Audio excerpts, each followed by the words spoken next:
Higher floor actually sold for 650,000.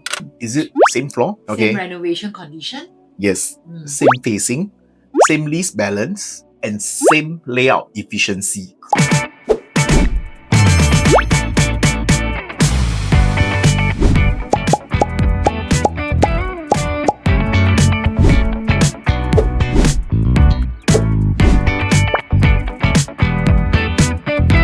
Welcome back to Spotcast, Spark Property Opportunity Talk.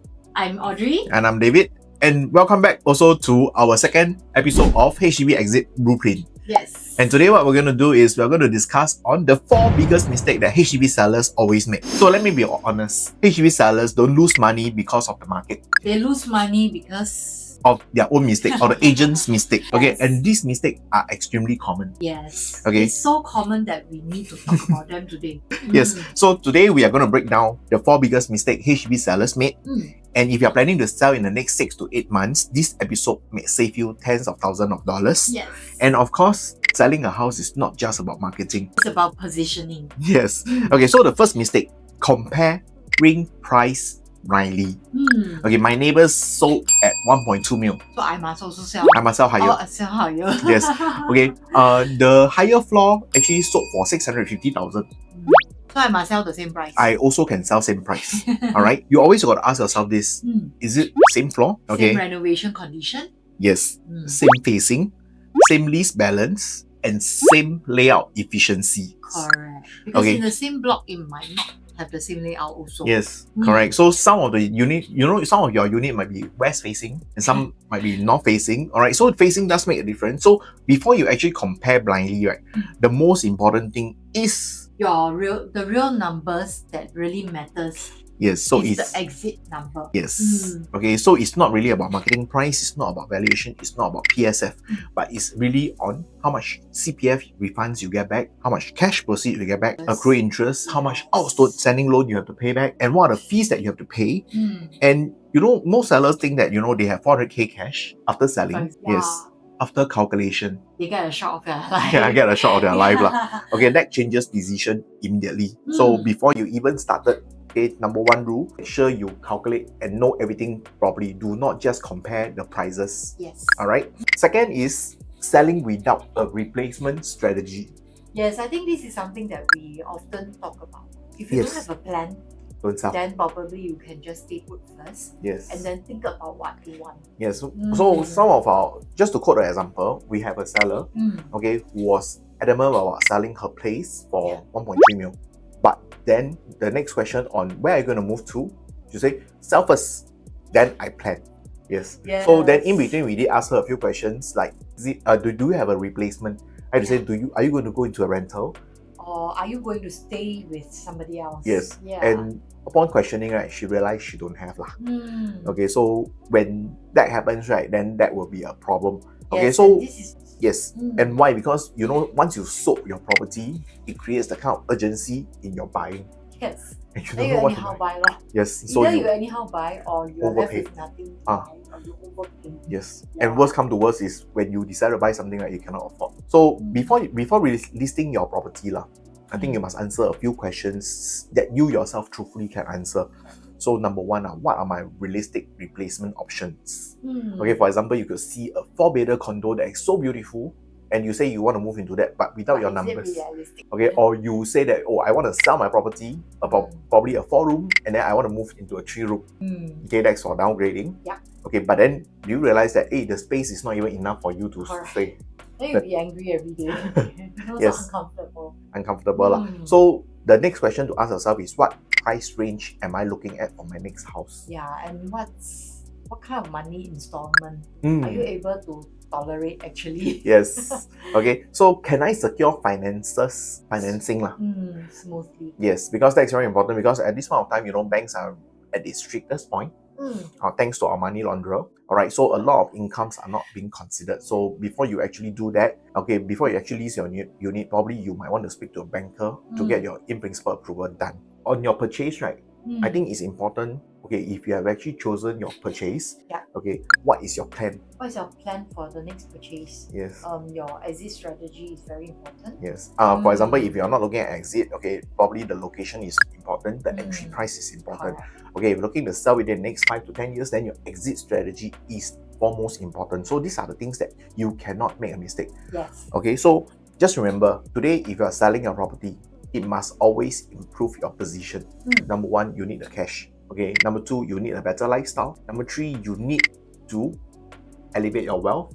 I think that's also a good reason to sell. Yes. Okay, but if you do not have any of the reasons, or you cannot even think of a reason, right, then probably I don't think you should be selling your place. And the last mistake, the third mistake. Yeah, that okay, we always run into also. Yes, Yeah. emotional pricing. Okay, I renovated 150,000. Yeah. I raised my kids here. I feel that my unit is better. Okay, just take note, the market does not price emotion. Yeah, the next buyer that comes to buy from you, they will not take all these things into account. Yes. Okay. Yes. Renovation maybe yes, because renovated nicely. The next buyer don't have to come in. And it's still very well maintained. Yeah. Yeah. Buyer do not need to pay for the renovation. Yes. Okay, but just take note, renovation do depreciate over time. Okay, and whatever emotions that you have, selling because I've been staying here all my life. If I cannot reach this price, I don't sell. Then probably you should not be selling. Yeah. Okay, and what happens is if you overprice your listing. Yeah. Okay, what we saw is this: not every agent will advise the sellers on the right pricing. Correct. And not every seller will accept the agent's advice on the right pricing either.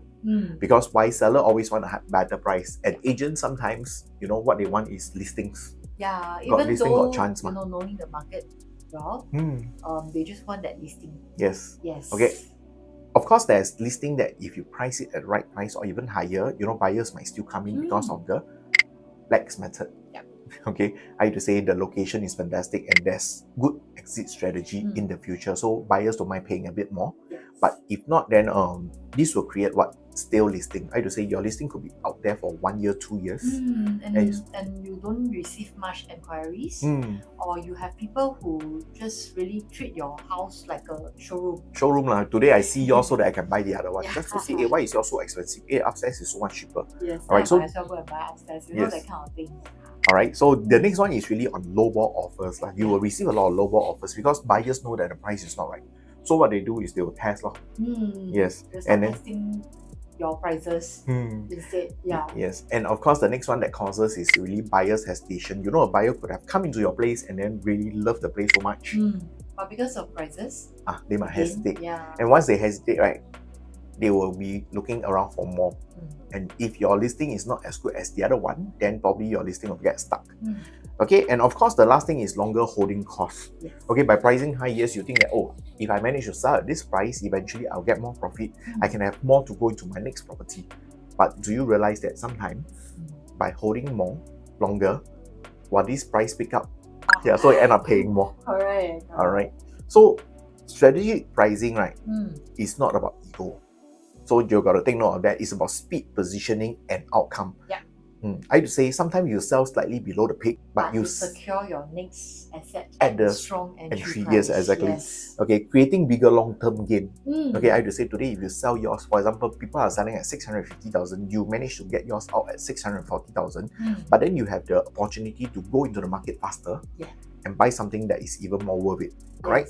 So and make a better appreciation. So the advice is you must zoom out.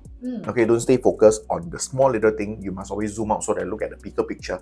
Yes. Alright. And then mistake 4 is ignoring timeline. Yeah, this is very, very risky. Yes. Okay. So this is a silent killer. Questions that most sellers never calculate is what if buyers need early completion? Of course, you say I'm not giving early completion. Yeah. Okay. What if bank approval? What about the extension? Yes, extension. All right. And what if bank approval gets delayed for your next house? And what if your purchase OTP, all right, overlaps your selling OTP? All right. And of course, what if you miscalculate the CPF refund? Okay. If you are selling a HDB, of course, the miscalculation of CPF refund timing, right, is easier to manage because worst come to worst, you ask for a delay in completion. Yeah. So, but then you have to pay for penalties. Yes. Okay. So, just take note. These are really good to speak to professionals about this. If not, we really got to look into all aspects lah. Yeah. Okay, talk to bankers, understand from bankers, understand from lawyers, understand from HDB, and things like that. So you really have to do lah. But then, other than that, of course, what you can do is really look for David and Audrie, because when we are selling, right? Yes. Okay, we don't sell without a timeline planning. Correct. We always map out sales completion date, an estimated date, Purchase completion date. Purchase completion date.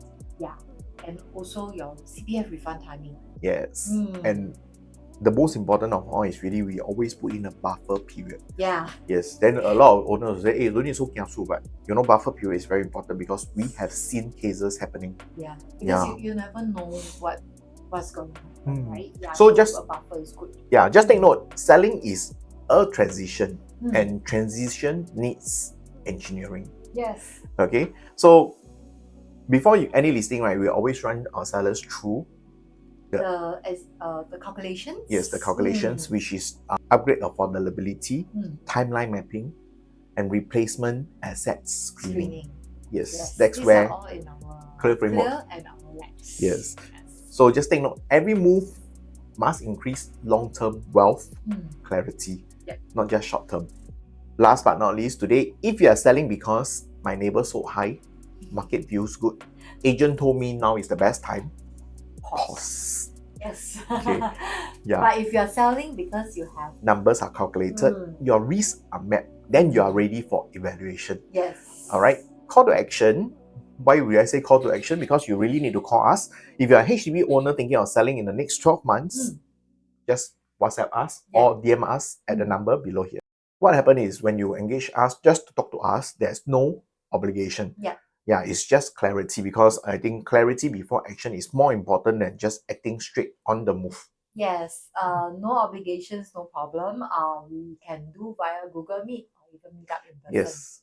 Okay, I'm David, she's Audrie, and this is the HDB Exit Blueprint episode 3. I'll see you for the next episode.